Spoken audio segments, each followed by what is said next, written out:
We did a project last summer with a summer intern was with BI, and the objective was to create a disease history database.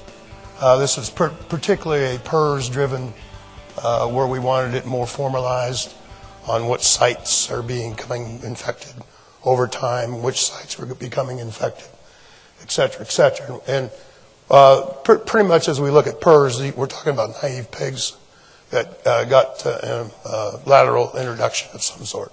The second objective was to link disease and closeout data to determine disease impact. And so as we look later in the presentation, we not only have a mortality and cull effect, but we also have an average daily gain effect and then some economic impact of that.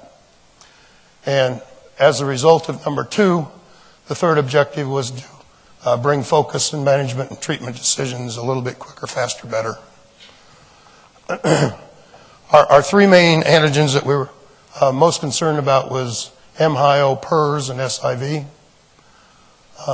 We went back since 2007, looked at diagnostic reports, and fettered out which ones were important. We went from like 5,000 diagnostic cases to approximately 1,000 that the summer interns went through, identifying these 3 pathogens of whether they're present or not. So, looked at diagnostic reports between 2007 and 2011. That was approximately 1,000.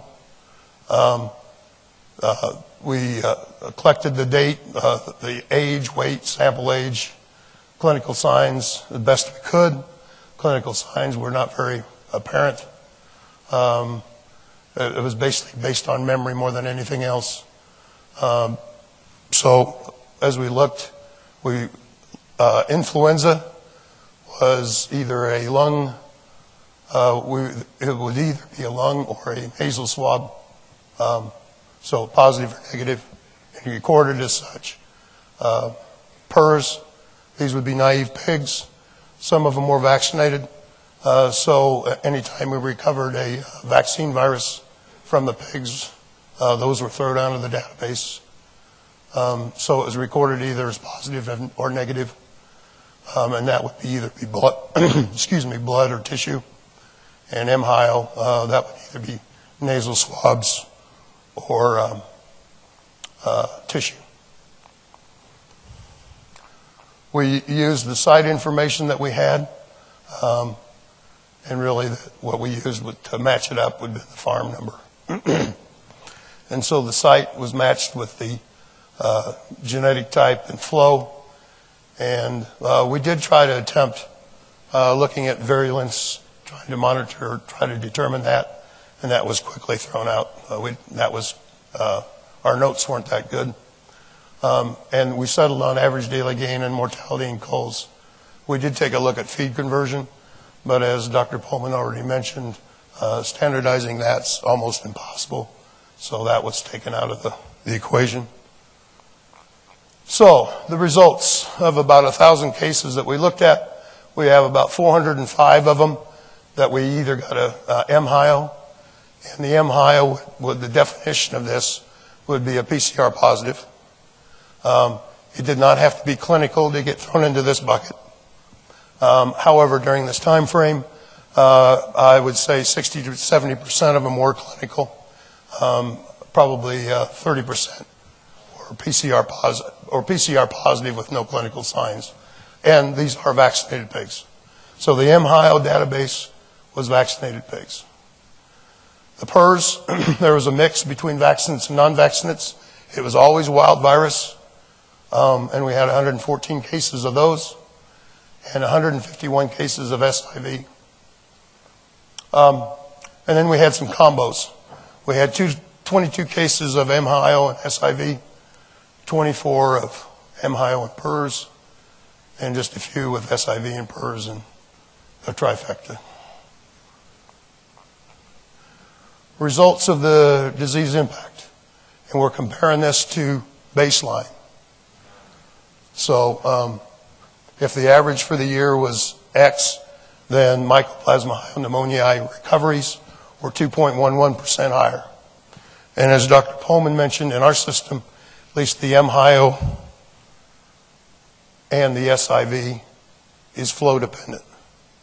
The PERS is really site and location and neighborhood dependent, but certainly the MHIO and the SIV is south flow dependent. Disease impact. As you look at the mortality in culls, you have quite a variation. Whoops, back up.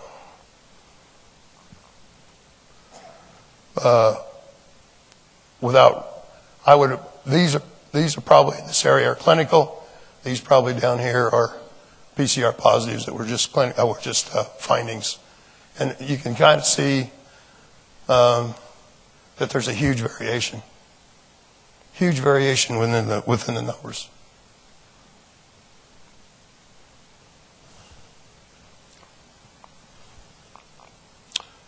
So the economic impact. This was Dr. Holkamp's model that he put together for the National Pork Board. Used it to evaluate his PERS evaluation for the National Pork Board. So target days on feed, wean to market, average downtime between turns, wean pig cost, annual feed cost, variable cost, fixed costs, and market hog price. And so when we look at the economic numbers, the market hog price used in this example was back in August and September of 2011. So as a reference point, that's the economic impact of market price. So these are the results. When you put it into the economic model, MHIO, $2.52 cost. These were MHIO PCR positive animals. A good portion of them were clinical. And this is no attempt to quantify treatment costs in this equation. So, yes, these were treated. The clinical cases were treated. In the beginning phases of that animal or that sow flow, it was probably water meds. And after we got used to the idea that this was an issue, feed meds went in. PERS, once again, these are naive pigs, wild virus, some vaccinated, some not. We didn't try to determine that very much. So the economic impact to a naive pig was $6.59. If we use the acid test from Dr. Holkamp's National Pork Board, I think he said $362 million on 362 million cost to the growing pig. Is that right, Darryl? On 110 million, I think that's about $3.30 a pig. How that compares to this is infected pigs, naive pigs that became infected with wild virus. And SIV. This was an oh wow moment for us. And it's caused several behavior changes on our part as it comes to SIV.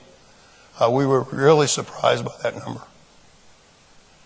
And when you start getting into the combinations of pathogens, I think you can easily see that when you get down here that 1 + 1 doesn't equal 2. It looks like 1 + 1 = 3 as we get evaluating that.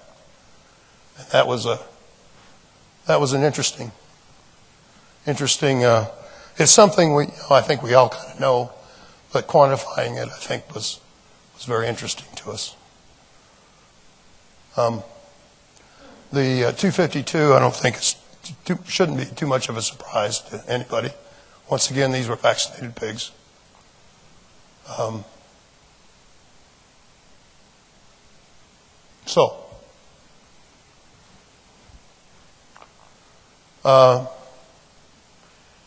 Preventing economic impact of multiple respiratory pathogens. I think when you take a look at the multiple pathogens in the same pig, you got to ask the questions: should we be putting PERS positive pigs? in a pig dense area? Those are the questions you need to ask. Vaccination programs really needs to be considered. I think virus and bacterial elimination programs also needs to be considered when you look at the economics of that. Just quickly, the conclusions that the Cargill vet team had as an effect of this. I think the exercise that we went through to synchronize diagnostic data with production data and closeouts certainly focuses the awareness of the entire production team. It gives reason for having a higher alert on some of these pathogens. It certainly caused us to step back and take a look at our awareness of the SIV dynamics. I don't think last summer we understood that as well as we should have. Today, I think we would probably say that a lot of the SIV that we see in the growing pig is coming from the sow farm that's non-clinical, and we're trying to evaluate that a little bit better. So that really has stepped up our diagnostics. Certainly on the when we see a SIV in the growing pig, then that causes some different behaviors than we've done in the past. The economic cost of co-infections, I think that really, there's not much you can do about wild virus PRRS in pig dense areas. So I think it's probably focused more of our attention on MHIO elimination and recognizing the value of doing that. And another take home that came from this, I think a cough in the breeding herd triggers an immediate diagnostic investigation. So we were a little lax on that in the past, and any coughing animal in the breeding herd, I think, should be evaluated and try to determine whether it's flu or mycoplasma, and that'll take you down to different paths of interventions. So our real conclusion is this was a worthwhile exercise. It pointed us in the direction that we need better understanding of several of the diseases, particularly the SIV, which kind of caught us off guard a little bit. And as a result, then we're doing a lot more investigation as far as SIV is concerned.